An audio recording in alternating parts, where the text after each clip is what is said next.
भी रावण को मारा है, पूर्वाग्रह से ग्रस्त नहीं होने के कारण, मोह से, वैर से, विरोध से दृष्टि बाधित नहीं होने के कारण अभी तुरंत मार करके जिसको गिराया है उसमें भी कोई विशेषता, कोई गुण है तो उसके सामने भी अपने लोगों को कहा जाकर के नतमस्तक हो, कुछ सीख लो। ऐसा आदमी दोबारा फिर मिलेगा नहीं।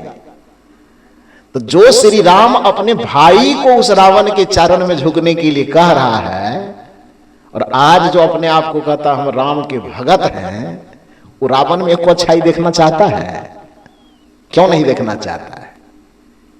क्योंकि ईर्ष्या और नफरत कि पूर्वाग्रह से उसके मस्तिष्क को भर दिया गया है। हनुमान को बंदर बना करके छोड़ा लोगों ने। हनुमान जी बंदर थे, पढ़िए तो वाल्मीकि रामायण को। हनुमान जी बंदर नहीं थे, हनुमान जी वानर थे। वानर, वन में रहने वाला नर बराबर वानर।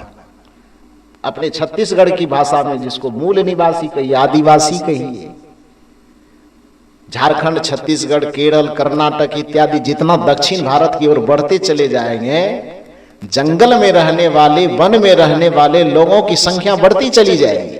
बढ़ेगी कि नहीं बढ़ेगी? तो जंगल में जो पूर्व में लोग रहते थे उसको कुछ लोग मूल निवासी कह करके जानते थे, कुछ लोग आदिवासी कह करके जानते थे, कुछ लोग वनवासी कह करके जानते थे, और कुछ लोग वानर कह करके जानते थे। वानर का सीधा सा अभिप्राय होता है वन में रहने वाला नर, जो वन में ही जिसका जीवन यापन होता हो। स्त्री है तो वानरी कहलाएगी और पुरुष है तो वानर कहलाएगा। उस जंगल में रहने वाले किसी एक व्यक्ति के अंदर जब प्रतिभा का विकास हुआ, जिसको हम हनुमान कहते हैं, जिसको हम जामवंत कहते हैं, जिसको हम जटायु कहते हैं। अब जटायु बेचारा है गृद्धकूट पर्वत के राजा है। गृद्धकूट पर्वत के राजा होने के कारण अब गृद्धकूट से बनाते बनाते बनाते बनाते मिटाते मिटाते उसको गिद्धराज बना दिया है। गृद्धराज। अब बना क्या दिया? गृद्ध रहने कहां दिया? गृद्ध तो था ही। गृद्धराज को मिटाते मिटाते एकदम आगे समेटते समेटते लपेटते लपेटते क्या बना दिया? गिद्धराज बना दिया। बानर को, वन में रहने वाला आदिवासी समाज में यदि कोई व्यक्ति एकदम प्रतिभा संपन्न हुआ, धर्म संपन्न हुआ, ज्ञान संपन्न हुआ, चरित्र संपन्न हुआ, ब्रह्मचर्य का पालन करके पूरी दुनिया को अपने तेज से प्रभावित किया, तो ये कैसे स्वीकार हो सकता है कि एक गरीब के घर में इतना प्रतिभा संपन्न व्यक्ति जन्म ले? तो उसको लपेटना शुरू किया, और लपेटते लपेटते लपेटते लपेटते बानर से धीरे धीरे क्या बना दिया? बंदर बना दिया। अब पुछड़ी लगा दिया, मुंह फुला दिया, और आज पूरी दुनिया में चौराहे चौराहे पे मुंह फुला करके पुछड़ी लगा करके बैठा दिया। उसके मूल व्यक्तित्व को नष्ट कर दिया गया। जबकि हनुमान की पहचान क्या थी? अब आप लोग को हंसी आ रही है, कहीं मेरा बात उठपटांग तो नहीं लग रहा है ना आपको? हनुमान जी का यदि आप उसका आधार कार्ड ले सके, पता नहीं हनुमान जी के समय में आधार कार्ड होगा कि नहीं, लेकिन उस शास्त्रों में जो उनका आधार कार्ड दिया हुआ है, मतलब उनकी पहचान, उनका पहचान पत्र जो दिया हुआ क्या है? हनुमान चालीसा से आप थोड़ा सा निकालिए। हनुमान जी की दो पहचान है। पहला क्या? जय हनुमान ज्ञान गुण सागर, जय कपीस तिहु लोक उजागर। ये हनुमान जी का पहचान पत्र है कि नहीं? ये पहचान पत्र कोई कबीरपंथी तो नहीं दिया है। ये हनुमान जी के भक्तों ने, हनुमान जी के चरित्र को लिखने वालों ने, जो भी उस मार्ग के अनुगामी होंगे उसने हनुमान जी की पहचान बनाई कि जय हनुमान ज्ञान गुण सागर। उसमें ज्ञान इतना है, गुण इतना है कि उसकी तुलना पोखर और तालाब से नहीं की जा सकती। उनके ज्ञान के, गुण की, चरित्र की, शुभाचरण की तुलना किससे की जा रही है? सागर से। सागर माने क्या होता? पोखर। सागर मतलब जिसमें इतना राशि, इतना जल भरा हुआ हो, जिसके न ओर न छोर न माप तोल उसका कुछ न की जा सके, उसको सागर कहा जाता है। माने विशाल, इतना कि अथाह, अनगिनत। जय हनुमान ज्ञान गुण सागर। तो जिस हनुमान में ज्ञान गुण चरित्र सब सागर के जैसा समाया हुआ है, अजय कपीस तिहु लोक उजागर, उजागर माने क्या होता है? प्रकाशित होना।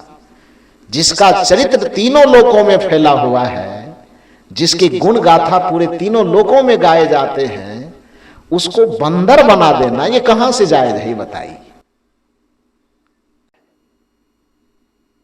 बल के मामले में हनुमान जी की पहचान है, उसका पहचान पत्र फिर दूसरा निकालिए तो उसका पहचान पत्र दिया जाता है कि रामदूत अतुलित बल धामा, अंजनी पुत्र पवन सुत नामा।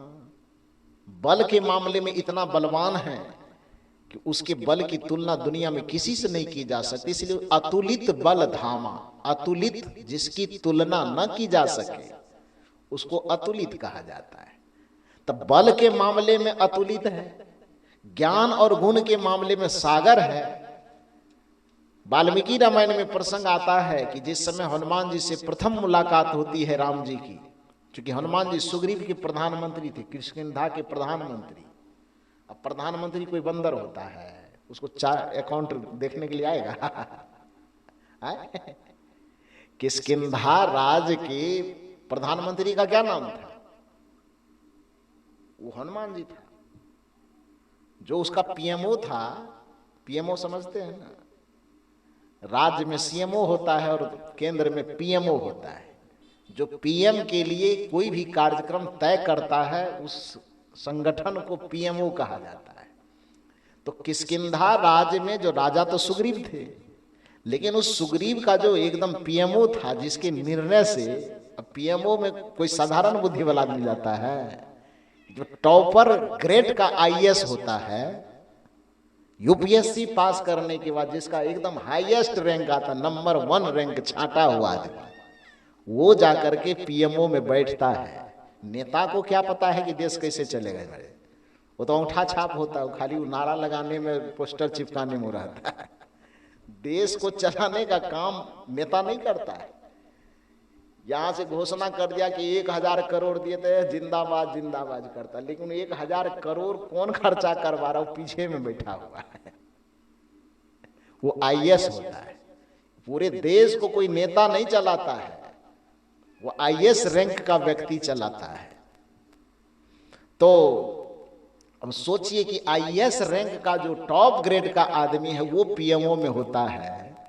तो जब किष्किंधा राज्य के राजा थे सुग्रीव जी, और उसके पीएमओ में जितने लोग शामिल थे उसमें जामवंत थे और हनुमान थे कि नहीं थे? तो पीएमओ में बंदर जाता है कि भालू। कितना खिलवाड़ है ये इतिहास के साथ, कितना खिलवाड़ है ये मानवता के साथ, और कितना खिलवाड़ है उस जटायु के व्यक्तित्व के साथ, हनुमान जी के व्यक्तित्व के साथ। और यदि यह बात लोगों के सामने यदि कहा जाए तो फिर वही लोग नारा लगाएंगे, धो कबीरपंथी सब तो उखानते रहता, निंदा करते रहता। अच्छा, ये हनुमान जी की निंदा है कि उसकी प्रशंसा है? आप लोग थोड़ा बढ़िया से बताइए। जो बातें आपसे कही जा रही है, ये हनुमान जी की निंदा करना हुआ कि हनुमान जी के व्यक्तित्व का मूल्यांकन करना हुआ? मूल्यांकन हुआ ना जी। ये जटायु का निंदा कहां करना हुआ? निंदा इसको नहीं कहा जा। निंदा तो वह कर रहा है जो हनुमान जी को मंदिर में मुंह फुला के पूंछ लगा के खड़ा कर दिया है। निंदा वह कर रहा है जो जटायु को गिद्धराज न रहने देकर के उसको गिद्धराज बना दिया है। खैर, प्रसंग मेरा दूसरी तरफ चला गया। मैं मूल रूप से इतना सा कहना चाहता था कि यदि किसी की मानसिकता पूर्वाग्रह से ग्रस्त होगा, बैर या मोह से ग्रस्त होगा, तो सच्चाई को हम नहीं जान सकते। चाहे वह कबीर साहब के प्रति हो, चाहे बुद्ध के प्रति हो, चाहे महावीर के प्रति हो, चाहे किसी के प्रति हो। तो कबीर साहब जैसे महापुरुष ने, बुद्ध जैसे महापुरुष ने, नानक जैसे महापुरुष ने इस दुनिया को धर्म अधर्म, पाप पुण्य, नैतिकता अनैतिकता, सदाचार कदाचार, इसको स्पष्ट तरीके से समझाया। लेकिन कबीर साहब की बात लोगों के कान तक पहुंचने के बाद भी उसके भीतर क्यों नहीं जा पाई? क्योंकि पहले से पूर्वाग्रह से नफरत एकदम भीतर में भरा हुआ है। कबीर कुछ नहीं मानता है, नास्तिक है, न देवी मानता, न देवता मानता, न भक्ति मानता, न धर्म मानता, न कर्म मानता, खाली सबकी आलोचना करता है। अरे कबीर साहब के चिंतन में खाली आलोचना दिखाई देता है, कैसे भाई? पोथी पढ़ी पढ़ी जगमुआ पंडित भया न कोई, ढाई आखर प्रेम का पढ़े सो पंडित हो। इसमें आपको कबीर साहब का कोई करुणा प्रेम नहीं झलक रहा है।